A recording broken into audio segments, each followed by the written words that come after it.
안녕하세요. 중학생 아이 둘 키우는 40대 중반 경기도 사는 여자입니다. 시댁에 안부전화 다들 얼마나 하시나요? 잘하는 사람은 일주일에 한 번씩도 하고, 어떤 사람은 한 달에 한두 번 하기도 하고, 또 어떤 집은 안부전화 자체를 안 하는 분위기도 있는데요. 저는 그놈의 안부전화 때문에 시댁과 기절초풍할 사건을 겪은 며느리랍니다. 그 일로 시댁이랑은 완전히 틀어졌어요. 아니, 정확히는 시어머니죠. 아버님이랑은 그래도 간간히 모시고 식사도 하고 그러지만 어머님한테는 좀처럼 마음이 열리지가 않아요. 지금은 시간이 많이 지난 일이긴 한데 제가 너무 한 건지 다른 분들 의견도 궁금해져서 지난 일을 한번 쭉 써보겠습니다. 남편에게는 형이 있어요. 아주버님이 어릴 때부터 공부를 잘해서 의대 가려고 했는데 막판에 진로를 바꿔서 공대로 진학했고 공부를 아주 오랫동안 많이 하신 뒤 교수가 되셨습니다. 형님도 교수님이에요. 음대 교수입니다. 저희 남편은 아버님보다 5살 어리고 공부는 그렇게 잘하지 않았지만 체육에 소질이 있어서 진로도 스포츠 쪽으로 정했어요. 당연히 교수인 형보다 연봉 차이가 엄청 많이 나지만 스스로의 일을 사랑하고 또 자부심이 있는 스포츠맨입니다. 저도 그냥 평범하게 연봉 받는 외국어 강사이고요. 시댁은 돈이 좀 있는 편입니다. 시외가가 부유하세요. 그래서 시어머니도 그 어려운 시절에 음대 나오신 보기 드문 케이스예요. 협주단 같은 데 들어가 활동하셨다던데 셋째 아이, 그러니까 제 남편의 동생을 유산하신 이유로 충격에 완전히 손을 놓으셨다고 하더라고요. 시아버님은 그닥 돈이 있는 집안이 아니라서 결혼하실 때도 시외가 지원받아 하셨다고 들었어요. 그래서 그런지 어머님 입김이 대단한 시댁 분위기입니다. 아버님은 거의 이견을 내지 못하시고 어머님 결정에 다 따르시는 순한 분이십니다. 저희 결혼할 때도 아버님은 제가 마음에 든다 하셨는데 어머님이 절 탐탁치 않아 하셔서 허락도 1년 넘게 기다려야 했습니다. 많이 힘들었지만 제가 남편을 너무 많이 사랑해서 꾹 참았네요. 시댁은 제가 결혼할 때는 매매 시세 9억 정도 하는 32평짜리 수도권 아파트와 현금 10억 정도 갖고 계시는 걸로 알고 있었어요. 아버님이 공직자 출신이시라 연금도 있으시고요. 이래저래 노후 준비 빵빵히 잘 된 여유로운 시댁인데 저희 집은 평범하기 그지없어서 어머님이 별로 안 좋아하셨습니다. 하긴 그럴 만도 한 게 형님은 직업이 교수인데다 형님네 친정도 자영업 하셔서 잘 산다고 들었어요. 시댁 올 때마다 명품 가방 컬렉션 하듯 늘 바뀌어 있었고 옷도 헤어스타일도 전부 분해나고 멋있었습니다. 하긴 형님네 부부는 연봉이 두 분 합쳐 2억이 훌쩍 넘었지만 저희 부부는 둘이 합쳐 8천도 안 되었거든요. 게다가 어릴 때부터 아주버님과 제 남편은 차별을 받으며 컸다고 들었습니다. 남편이 공부를 아예 안 하는 건 아니었지만 하는 것에 비해 성적이 잘 안 나오니 늘 엘리트 형에게 비교받으며 혼났다고 들었어요. 전교 1등인 아주버님 덕분에 어머님도 동네에서 기가 살아 여왕벌이셨다고 하더군요. 반면 동생인 제 남편은 성적도 중하위권이라 그냥 밖에 나가면 없는 자식 취급하셨다더군요. 잘난 큰 아들에게만 브랜드 옷 사주고 학원이며 고액 가외 전부 해줬고 제 남편은 거의 방임방치하며 키우셨고 그래서 남편이 고등학생 때 방황을 많이 했다고 하더군요. 아버님이 보다 못해 안타까워서 숨겨놓은 비상금으로 남편 데리고 시내 나가 옷도 사주고 그러셨다던데 그것도 나중에 어머님한테 걸려서 두 분이 같이 혼나셨대요. 아버님은 두 아들 다 차별 없이 사랑하셨는데 어머님이 돈줄을 잡고 놓지 않으셔서 어쩔 수 없는 부분들이 있었다더군요. 그래도 남편이 아버지 사랑을 깨닫고 나중에 정신을 차려서 수능 공부 열심히 해 인서울 대학교에 붙었다더군요. 다들 대학도 못 갈 꼴통이라고 한 제 남편입니다. 그런 역사가 있기 때문에 제 남편은 어머님한텐 정이 없어요. 아버님을 더 존경하고 애틋해합니다. 저도 연애 때부터 그 이야기를 들었었고 결혼 허락 맡을 때도 어머님한테 모진 소리 들으며 상처받았기 때문에 아무래도 아버님이 더 좋더라고요. 어머님도 그걸 아시는지 시댁에서 대놓고 형님과 저를 차별하셨습니다. 어머님이 형님을 부르는 호칭은 우리 귀한 교수님 아니면 이쁜 큰 며느리였고 저는 야였습니다. 그리고 명절에 시댁에 가면 단 한 번도 저나 제 남편이 좋아하는 음식을 해주지 않으셨어요. 저희 형님이 좀 특이한 식습관이 있는데 모든 음식에 마늘을 넣어 먹습니다. 젊을 때 다이어트 하면서 마늘을 챙겨 먹던 게 습관이 되었는지 하다못해 라면에도 다진 마늘을 2스푼씩 넣는 분이세요. 그래서 형님 오시는 날에는 모든 음식에 다진 마늘을 뭉텅이로 넣습니다. 반찬이든 국이든 모든 음식에 형님 취향대로 마늘을 왕창 넣으니 마늘 향을 별로 안 좋아하는 제 남편은 입에도 못 대고 옵니다. 어머님은 그거 아시면서도 항상 형님 아니면 아주버님 취향에 맞게 요리를 해주셨어요. 그리고 외식이라도 할라치면 형님한테 늘 우리 큰며느리 뭐 먹고 싶어? 교수님 먹고 싶은 대로 가자 하시며 제 쪽으론 고개도 안 돌리시죠. 그래서 형님이 좋아하는 식당으로 주로 갔어요. 형님도 시어머니가 잘해주시는 것에 익숙하고 좋은지 서로 잘 맞는 것 같더라고요. 저까지 셋이 있으면 저는 그저 외톨이가 되고 맙니다. 두 분이 비슷한 전공이니 음악 관련 이야기 하시며 저한테 말도 잘 안 걸어주셨으니까요. 신혼 때는 저도 멋모를 새댁이라 시댁이 어렵기도 했고 또 손윗 동서가 저보다 7살이나 많습니다. 형님이 또 연상연하 부부거든요. 그렇기도 하고 형님도 저를 은근히 무시하며 깔보셨기 때문에 저는 아버님 빼고 모든 시댁 식구들이 어려웠어요. 그런데 김장이나 시댁 일 도울 일이 생기면 항상 저만 부르시더라고요. 그럴 때는 또 어머님이 김치는 또 우리 막내 며느리가 잘하지 하시며 어머님이 저를 어화둥둥 해주세요. 첫 결혼 때 김장하자 부르시길래 갔더니 형님은 안 계시더라고요. 그래서 어머님께 형님은 언제 오세요? 라고 물었더니 그 바쁜 애가 무슨 김장을 해. 그냥 우리만 하면 된다. 하며 우리 둘이서 새 집 먹을 김치를 담궈야 하는 거라고 하시더군요. 좀 황당했지만 첫 김장이고 또 저도 긴장이 되어서 별 생각 않고 열심히 했죠. 그런데 어머님은 저한테 시키기만 할 뿐 몸 힘든 건 안 하시더라고요. 알고 보니 어머님은 원래 김장을 안 하시고 다 사드셨던 분인데 둘째 며느리 들이고 나서 김치를 담그기로 하신 거였더라고요.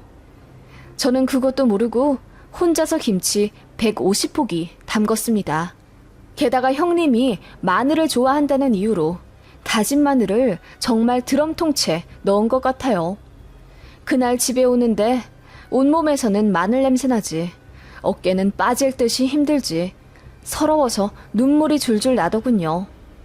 그날 이후로 남편도 엄청 화가 나서 이제 저더러 시댁에 잘할 필요 없다고 했습니다.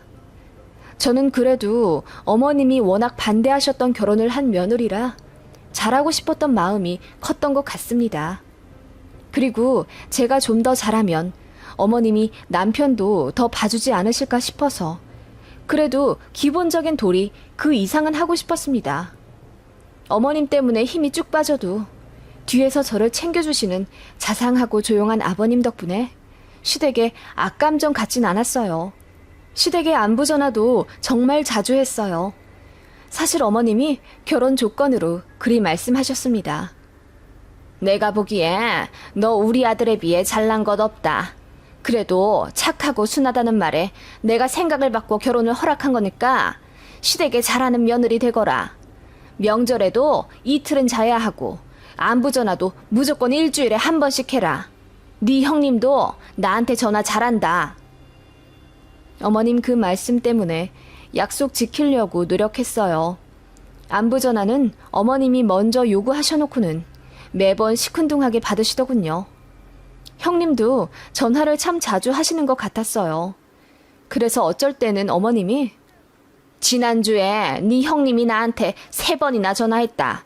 넌 한 번 했지? 그 바쁜 교수 생활하면서 시어머니한테 3번이나 전화하는 며느리가 어딨어? 넌 반성 좀 해. 라고 화를 내신 적도 있어요. 게다가 돈의 힘이란 게 뭔지 어머님이 저희 결혼할 때 2억 해주셨거든요. 그래서 그 덕분에 집 잘 구했습니다. 그런데 알고 보니 형님네한테는 5억 해주셨더라고요. 나중에 그거 알고 나서 섭섭하지 않았다면 거짓말이고요. 아무튼 이런저런 도리를 하고 싶어서 꽤나 열심히 시댁 챙겼네요. 어머님도 울지 않는 캔디처럼 싹싹하고 살갑게 자라니까 점점 저에게 마음을 여신 것 같았어요. 물론 형님이랑 저를 여전히 차별하며 저는 일 시키고 형님은 소파에 앉아있게 하긴 하셨지만요. 형님은 진짜 너무 말랐고 집에서 살림도 안 하는 분이라서 어머님도 어느 정도 포기하신 부분이 있어요. 그래서 제가 며느리로 들어오기 전부터 큰 며느리한테 설거지 한번 시켜본 적 없다고 하더라고요. 제가 들어오니 자연스레 그런 일들이 저에게 위임된 거고요. 한 5년 정도는 저도 노력하고 싶었는데 큰애가 4살이 되고 살이 분별하기 시작하면서 저도 더 이상 시댁에서 노예처럼 굴고 싶지 않아졌어요. 제 아들이 시댁에서 바삐 일하는 제 뒷공무니를 쫓아다니며 이렇게 말하더라고요. 엄마, 나랑 놀아줘. 왜 엄마만 이래? 엄마도 큰엄마처럼 저기 앉아서 나랑 같이 놀자. 라고 하며 거실에서 TV 보고 있는 형님을 손가락으로 가리키더군요. 그 말에 어머님이 웃으며 니네 엄마가 요리를 더 잘해서 그래. 그리고 일하는 팔자는 따로 있단다. 라고 하시더군요. 그 말에 처음으로 시어머니께 발끈하게 되더군요. 어머님, 일하는 팔자가 따로 있다뇨. 제 아들 앞에서 어떻게 그렇게 말씀하세요? 제가 정색을 하고 말하니 어머님이 당황하신 듯 얼굴이 새빨개지며 말을 더듬으시더라고요. 그리고는 이내 화를 버럭 내시며 내가 무슨 틀린 말 했니? 큰 며느리는 존경받는 교수 일 하느라 바쁘고 힘드니 주말이나 연휴에는 좀 쉬어야지. 너는 아랫동서가 돼가지고 너보다 7살이나 많은 형님을 부리고 싶니? 라고 하시길래 어머님, 저도 힘들게 일하고 애 키워요. 제가 어리면 무조건 다 해야 하나요? 그건 아닌 것 같아요. 저도 양보하고 배려해서 시댁에서 더 일한 건데 저는 그냥 일할 팔자라 시키셨던 거예요?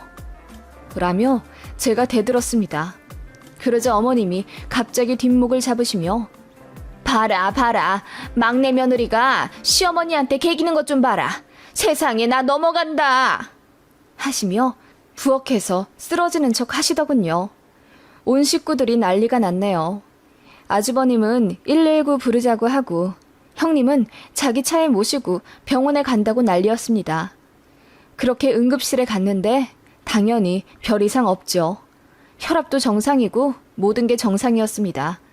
하지만 저는 그날 이후로 어머님께 아주 되바라진 며느리년이 되었습니다. 어머님은 툭하면 저에게 전화해 시애미한테 대드니 속이 시원하디? 난 아직도 그날만 생각하면 우라가 치민다! 라며 저에게 화풀이를 하셨어요. 그리고 제 남편까지 거론하며 유유상종이라더니 똑같은 것들끼리 만나 결혼했구나. 그놈도 그렇게 공부 안 하고 망나니처럼 살더니 지형 얼굴에 먹칠이나 하면서 말이야. 너도 똑같아. 라며 저에게 폭언을 하셨습니다. 그래서 저도 너무 상처를 받아 한동안 시댁에 가지 않았죠. 남편도 어머님께 찾아가 너무하다고 화를 내며 연을 끊을 듯이 싸우고 왔다고 하더군요.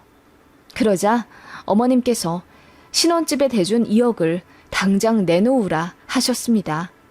저희는 돈이 없었어요. 어머님이 보태주신 2억에 저희가 1억 더 대출받아 서울 근교에 20평대 아파트로 이사와 신혼집으로 시작했었는데 전세가 점점 오르길래 부담되어서 그냥 대출 더 받아 매매를 했거든요. 게다가 타던 차가 퍼져서 중고로 1,500만 원짜리 SUV를 하나 더 구입한 상태였죠. 그래서 한 달 이자만 120에서 130만 원이 나갔고 그 당시 저는 둘째 아이를 낳은 지 얼마 되지 않아 출산 휴가 또 썼다고 회사에서 잘린 상태였어요.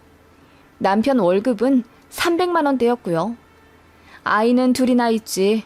들어갈 돈은 많지. 안 그래도 숨만 쉬며 사는 마당에 어머님이 갑자기 결혼 때 지원해준 2억을 내놓으라 하니 숨이 턱 막히더군요. 친정도 사정이 그리 여유롭진 않아서 2억이란 돈을 떡하니 빌려주실 상황도 되지가 않았죠. 남편은 사채를 써서라도 어머님께 2억 다시 갖다 주고 아이의 연을 끊고 싶어 했지만 그렇게 되면 저희는 한 달에 거의 200만 원 이상을 이자에 허덕이며 애들 손가락 빨리게 살게 되는 거예요. 정말 고민 많이 했는데 그럴 바엔 제가 한 번 더 숙이고 들어가는 게 낫겠다 싶더라고요. 그래서 정말 더럽지만 어머님께 찾아가 무릎 꿇고 빌었네요. 제가 못난 짓을 했으니 한 번만 용서해 달라고요. 그날 진짜 태어나서 가장 많이 울어본 것 같아요. 어머님은 제가 오열하는 거 보면서 너 나한테 미안해서 우는 게 아니라 억울해서 울지? 라고 비웃으며 커피를 홀짝 거리시더군요. 그렇게 2억 달란 소리는 쏙 들어가셨고 대신에 조건을 거셨습니다. 너 앞으로 나한테 더 잘해라. 안부 전화도 일주일에 한 번은 무조건 하고 한 번도 부족한데 그 이상 하면 내가 귀찮으니까 아무튼 반성하는 의미로 나한테 열심히 전화해라. 네 시댁 와서도 엉덩이 붙일 생각 말고 일하고 라고 하시더군요. 2억 때문에 어쩔 수 없는 선택이긴 했지만 어머님의 그런 막무가내 행동에 저는 마음이 다칠 수밖에 없었습니다. 존경하지도 않고 궁금하지도 않은 시어머니께 일주일에 한 번씩 전화해 기분 맞춰드리며 안부 전화 드리는 것도 이제 너무 곤욕이더라고요. 그런 제 심정을 비웃기라도 하듯 어머님은 약 올리는 듯한 말투로 방금 네 형님이 전화했는데 우린 10분을 넘게 통화했다. 너랑은 별로 할 말이 없으니 3분 정도만 하고 끊자. 라고 하시더군요. 3분. 그전에는 온갖 말로 어머님 비위 맞춰드리며 사근사근하게 굴었지만 어느새 갑질을 당연한 듯 여기는 시어머니한테 1분도 쓰기 아까워지더라고요. 그러다 보니 제게 병이 생겼어요. 불안장애 증상이 심해서 병원에 갔더니 우울증이라며 약을 먹어야 한다더군요. 시어머니의 모진 행동들과 말, 그리고 일주일에 한 번씩 어머님께 과제하듯 전화드리고 시댁에 가서 무수리처럼 일해야 하는 제 처지에 저도 모르게 속이 골마가고 있었던 것 같습니다. 남편이랑 병원에 같이 갔었는데 의사 말 듣고 펑펑 울더군요. 그리고 저를 꼭 안아주며 남편이 결심한 듯 말했습니다. 집 팔고 이사 가자. 그래서 엄마한테 돈 갚고 이제 우리 집 신경 쓰지 마. 그동안 너무 힘들었지? 미안해. 이제부터는 내가 더 고생할게. 그렇게 저희는 집을 팔고 경기도 어느 끝자락에 1억 2천짜리 아파트로 이사 왔습니다. 이래저래 다시 마련한 2억을 어머님께 되돌려 드리니 어머님이 눈이 휘둥그레지더라고요. 남편이 그 돈 들이며 이제 와이프 괴롭게 하지 말라고 하니 어머님이 입을 삐쭉 내밀며 아무 말 안 하시더군요. 그리고 남편은 출퇴근 시간이 왕복 3시간이 넘게 되었지만 차라리 이렇게 사는 게 마음이 편하다며 싱긋 웃더군요. 새 보금자리에서 저도 아이들 키우며 다시 행복하게 살게 되었어요. 어머님한테 전화 안 하니 살겠더라고요. 그리고 시댁도 가지 않았죠. 아버님만 가끔 만나 식사하고 챙겨드리는 정도로 지냈습니다. 그러자 어머님이 그게 그렇게 화가 나셨나 봐요. 안부 전화 안 한 지 일주일 되던 날 다시 시작하라고 난리를 쳤는데 제가 이전처럼 고분고분하지 않자 분노로 돌아버릴 심정인지 저희 집에 찾아오겠다 소리를 지르시더군요. 그러더니 마침내 이러시는 겁니다. 니들 이번 주까지 나한테 전화 안 하면 나 재산 몽땅 네 형 준다. 알겠냐? 라고 하셨는데 저희는 솔직히 아무 타격이 없었습니다. 평소에도 재산을 빌미로 누가 더 잘하면 주겠다는 듯의 말씀을 많이 하셔서 참 우스웠거든요. 어머님은 그렇게 최후의 통첩을 하셨고 결국 저희가 전화를 안 하자 보란듯이 시댁의 모든 재산을 형님네에게 상속하셨습니다. 시댁 아파트 명의랑 현금 재산 전부요. 정말 이래도 되나 싶을 정도로 한 톨도 남김없이 전부 다 형님네한테 증여했더라고요. 증여세도 꽤 되었을 텐데 어머님이 어찌나 열이 받으셨던 건지 그 엄청난 돈을 다 지불하시고 결국 일을 치르셨더라고요. 그 얘기 듣고 남편도 어이가 없다는 듯 한참을 멍하니 벽지만 보더군요. 이제 정말 시원하게 연 끊어도 되겠다 싶어서 그날 이후로 시어머니 전화 다 차단하고 명절에도 친정에만 가며 살았네요. 아예 시댁이 없는 듯이요. 그동안 저는 둘째 유치원 입학시키고 재취업했어요. 남편도 더 좋은 직장에 좋은 조건으로 이직해 저희 부부 돈도 많이 벌며 살게 되었습니다. 아파트도 더 넓혀서 30평대로 옮겼고요. 그간 고생했던 지난날이 주마등처럼 지나가더군요. 그렇게 3년의 시간을 보냈는데 어느 날 시아버지께서 전화를 하셨어요. 이사를 가게 되었다고 하길래 어디로 가시냐 물으니 시골로 간다 하시더군요. 왜 그러냐 하니 정말 상상도 못했던 말씀을 하시더군요. 형님이랑 아주버님이 이혼을 하셨대요. 아주버님이 바람을 피우셨다더군요. 그것도 같은 학교 유부녀 교수랑요. 두 분이 싸우면서 아주버님이 말하기를 형님한테 마늘 냄새가 나서 관계하기 싫다고 자존심을 건드렸나 봐요. 그래서 화가 난 형님이 학교에 소문 낸다고 했다가 아주버님이 싹싹 비니 재산이라도 몽땅 내놓으라고 해서 같이 살고 있던 집은 물론이고 부부 명의로 되어 있던 시댁 아파트까지도 다 형님 명의로 돌렸다네요. 그리고 증여받은 현금 재산까지 전부 위자료로 형님한테 준 거죠. 형님이 시어머니한테 삿대질하면서 아들 이따위로 키우고 장가보낼 생각을 했냐며 쌍욕을 하고 이혼을 했다네요. 결국 집도 날리고 돈도 날리고 그리 아끼던 큰 며느리한테도 욕먹고 시어머니가 거의 제정신이 아닌 상태셨더라고요. 아주버님이 겨우 정신 차려 남은 재산 긁어모아 아버님 고향인 시골에 있는 주택으로 거처를 옮기신 거고요. 그렇게 되는 동안 저희한테 연락을 할까 말까 했는데 못하셨답니다. 솔직히 시어머니 저한테 그렇게 매몰차게 굴며 다신 안 볼 사람처럼 형님한테 재산 몰빵하시더니 뒤통수 제대로 맞은 것 같아 꼬시지 않았다면 거짓말이네요. 그런데 둘 다 노인이시기도 하고 어떻게 사시는지 들여는 봐야 할 것 같아서 그 시골집에 한번 가봤습니다. 다행히 쓰러져가는 그런 초가집 같은 건 아니고 그래도 잘 정리된 주택이었어요. 어머님은 그간 맘고생을 격하게 하셨는지 얼굴이 완전 상해 계시더라고요.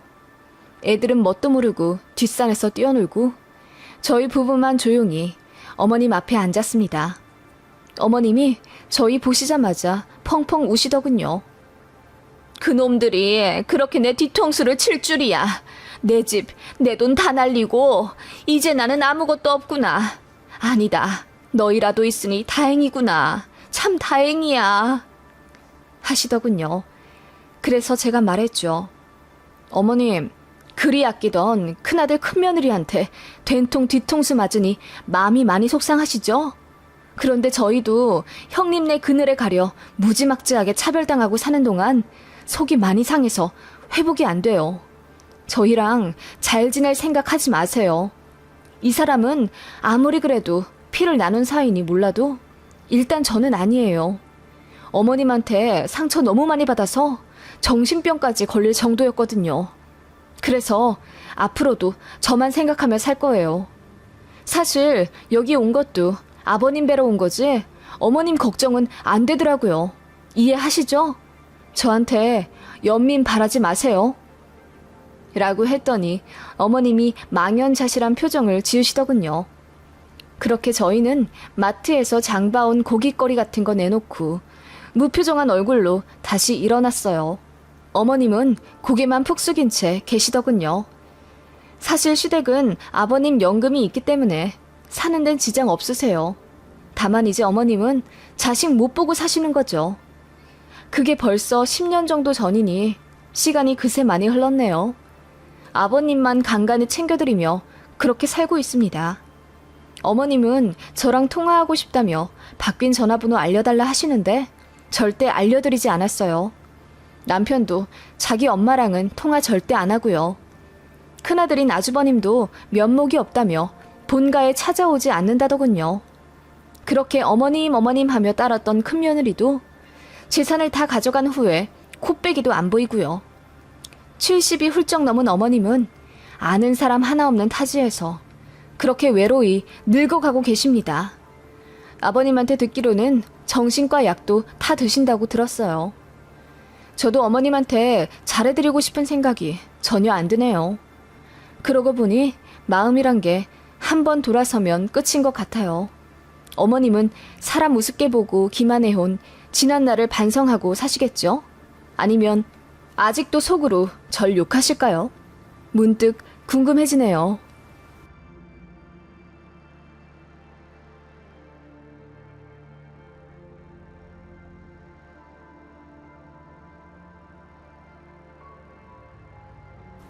안녕하세요. 저는 한 번의 이혼을 겪은 뒤 재혼하여 지금의 남편과 유치원생 아이, 그리고 자상한 홀시어머니 모시고 알콩달콩 잘 살고 있는 40대 초반의 여자입니다. 첫 결혼을 실패했던 지난날의 슬픔과 상처는 거짓말처럼 씻겨져 나가고 지금의 제가 있는 보금자리는 사랑과 웃음만이 가득하답니다. 그리고 인과응보는 있는 것 같아요. 전 남편과 전 시모 인생이 처참하게 구겨져 버렸다는 소식을 듣고 기분이 묘하더라고요. 한동안은 마음이 싱숭생숭해 굳이 떠올리고 싶지 않은 기억이었는데 한 번쯤은 다른 분들의 의견도 들어보고 싶어 10년 전 제가 이혼했을 때의 사건을 한번 써보려 합니다. 세상에 이런 사람들도 있다는 걸 알려드리고 싶기도 하고요. 제 첫 결혼은 28살 때입니다. 대학원 졸업하고 중견기업 연구원으로 취직하자마자 사귀던 남자와 결혼을 했습니다. 동호회에서 만난 사람이고 서울시 공무원이었어요. 2년 정도 연애하며 서로에 대해 알 것 다 안다고 생각했던 사람입니다. 그 사람 부모님은 자영업을 하던 분이셨고 서울 모 지하철 역세권 근처에서 크게 음식점을 하던 분들이세요. 원래는 형편이 그닥 여유롭지 않은 집안이었는데 퇴직 후 시작한 사업이 운 좋게 잘 되어 한 달에 많게는 순수익 3천만 원도 넘게 버신다고 하더라고요. 자가로 서울에 집도 갖고 계셨고 현금도 좀 있으셔서 저희 결혼했을 때 신혼집에 보태라고 7억 해주셨네요. 눈을 씻고 찾아봐도 주변에 저처럼 시댁에서 많이 지원받은 케이스가 없었기에 정말 많이 감사했고 잘하고 싶었습니다. 집을 해주셨다는 이유로 비밀번호 요구하시고 시도 때도 없이 찾아와 살림 간섭하고 잔소리 하시긴 했지만 그냥 어머님 성격이려니 하고 좋게 생각했어요. 그런데 어머님은 제가 마음에 안 드셨나 봐요. 우리 아들이 좋아하는 여자라 결혼 허락하긴 했지만 네가 마음에 드는 며느리는 아니다. 나는 집에서 살림하는 여자가 며느리 되길 바랬어. 그래서 시부모 장사하는 데 와서 돕고 우리 아들 힘들게 일하니 저녁에 따뜻하고 맛있는 밥 해먹이고 아침엔 와이셔츠 잘 다려서 출근시켜주길 원했는데. 아, 그러셨어요? 저도 일을 해서 많이 바쁘긴 하지만 주말에 가끔 시간 내서 어머님 아버님 도와드리러 갈게요. 그리고 부부니까 서로 많이 배려하고 양보해야죠. 저도 현석 씨 위해서 제가 할 수 있는 건 다 할게요. 네가 할 수 있는 거? 그러면 아침에 1시간 더 일찍 일어나서 우리 아들 밥 해먹이고 출근할 수 있니? 얘기 듣기로는 우리 아들 아침에 밥도 못 먹고 출근한다고 하던데. 네? 아, 현석 씨 원래 아침 안 먹잖아요. 혼자 살 때도 안 먹었다고 그냥 가던데요. 그리고 제 출근이 더 이른 거 아시잖아요. 저 지금도 5시에 일어나요. 그 말에 전시모가 화를 버럭 내며 안 먹는다고 하면 네가 여러 가지를 시도해 봐야지. 가장은 뭐니 해도 아침밥이 중요한데 네 얼굴에 분만 쳐바르고 홀랑 나가면 되겠니? 라고 하시더라고요. 그래서 제가 말씀이 너무 심하셔서 상처받을 것 같다고 했더니 뭔 말을 못한다면서 그냥 나가시더라고요. 그날 펑펑 울며 남편한테 이야기했더니 우리 엄마가 아들 장가 보내고 아직 마음이 싱숭생숭해서 그러신가 봐. 여보가 이해를 좀 해줘. 사실 자기가 날 잘 안 챙겨주는 건 사실이잖아. 엄마 입장에서 속상할 순 있지. 라고 하길래 저도 돈 버는 맞벌이인데 어떻게 한쪽만 일방적으로 배려를 해주냐니 남편이 그러대요. 우리 집에서 7억 해주셨잖아. 그 말에 바보같이 한마디도 못하겠더라고요. 네, 저희 친정은 그닥 여유롭지가 않으세요. 아버지가 오랜 병환 끝에 저 대학생 때 돌아가셨고 보험 같은 게 없었기 때문에 병원비가 엄청났어요. 그거 전부 빚이었고 엄마랑 저랑 제 여동생이랑 아빠 돌아가신 슬픔에 젖어 살기보다는 돈 벌어서 상환하기 바빴어요. 그래도 저랑 제 여동생이 공부는 잘해서 둘 다 좋은 대학 들어갔고 공부해서 학자금 대출받고 장학금 받아가며 악착같이 공부해 연봉 높은 직장 얻었습니다. 그리고 결혼 직전에 아빠 병원비랑 학자금 대출 겨우 다 갚았네요. 그래서 저 결혼한다고 친정에서 지원해줄 돈이 없었어요. 그거 남자 집에서도 다 알고 계셨습니다. 솔직히 전 남편보다 제 연봉이 2배 정도는 높았지만 집 사정이 그러한 데다 시댁에서 7억이나 받고 시작하니 뭔가 움츠러드는 건 어쩔 수가 없었어요. 게다가 전시모는 뭔가 직업적인 특징 때문인지 목소리도 크고 사람을 이리저리 부리는 성향이셔서 저도 모르게 가스라이팅 당하는 것 같았어요. 남편이랑도 언성 높여 싸운 적은 없지만 항상 제 편을 든다기보다는 점점 더 자기 부모님 입장을 대변해서 저한테 설득하듯 말해주니 복장이 너무 터지지만 화내면 저만 이상한 사람이 되는 것 같았어요. 그래도 제가 선택한 사람이고 제가 조금 더 잘하면 되겠다는 생각으로 결혼 생활 성실하게 했네요. 아침밥 안 먹는다는 신랑 출근길에 뭐라도 먹으라고 선식도 직접 갈고 옷도 자기 전에 잘 다려놓고 잤어요. 퇴근하면 제가 저녁도 차렸고요. 같이 돈 버는 부부인데 뭔가 저 혼자 동동거리며 집안일 다 하고 남편 혼자 챙긴다는 느낌이 들긴 했지만 그래야 시어머니가 만족하고 잔소리를 안 하시니 그냥 그렇게 길들여지게 되는 것 같더라고요. 바보 같지만 그렇게 살았습니다. 그래도 남편이 설거지랑 청소기는 돌리니 그걸로 만족했네요. 아예 안 하는 것보다는 큰 위안이 되었으니까요. 주말엔 가끔 시댁가게 가서 일도 도와드리고 그랬어요. 남편은 쉬고 싶다고 해서 저 혼자 나간 적도 많았네요. 가서 주방 설거지하고 알바 빵꾸 났을 때 제가 대타 뛰고 그랬어요. 제가 며느리니까 이 집안 가족이니까 당연히 도와야 한다는 생각이 있었고 어머님도 그게 당연하다 여기셨던 것 같아요. 그런데도 한 번 며느리가 마음에 안 든 건 쉽사리 바뀌지가 않으신 것 같았어요. 제가 그렇게 잘하려 노력하는데도 어머님은 툭하면 저더러 일하는 며느리 필요 없다. 너 돈 번다고 유세 떨려고 하지 마라. 나는 싫으니까. 하셨고 제가 회사에서 인정받아 상도 받고 보너스도 받아올 때도 콧방귀 끼며 쳐다도 안 보려 하시더군요. 그렇게 결혼 생활 1년 정도 했습니다. 어머님과는 고충이 있었지만 남편이랑은 그렇게 사이가 나쁘지 않았어요. 그런데 상상도 못할 청천벽력 같은 일이 생기게 되었습니다.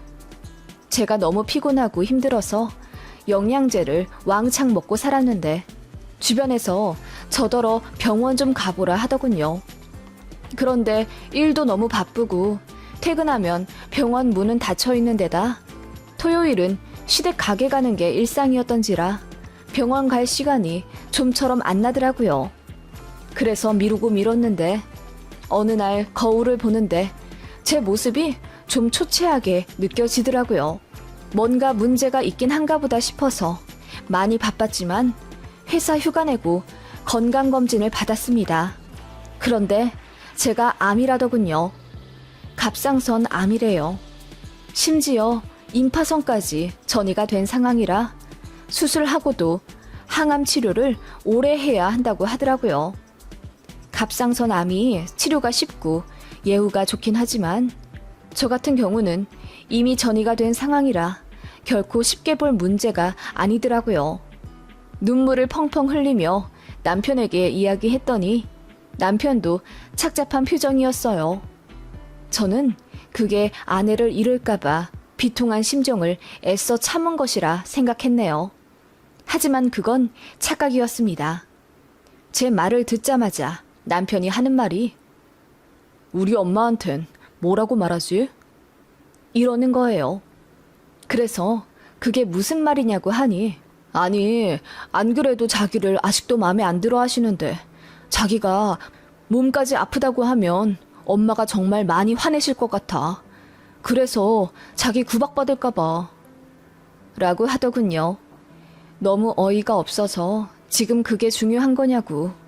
자기 배우자가 암에 걸렸고 전이가 된 상황인데 당장 본인 엄마한테 뭐라 말할지 고민되는 게 맞는 거냐고 제가 소리를 고래고래 질렀네요. 저도 암이라는 얘기 듣고 패닉이 온 상태라 예민했던 것 같습니다. 제가 이성 잃은 모습을 처음 본 남편이 저더러 실망이라고 하더군요. 자기도 병수발 들 생각에 착잡한데 미안해하진 못할 망정 자기한테 화를 낸다면서요. 그 순간 저도 피가 싹 식는 느낌이 들더군요.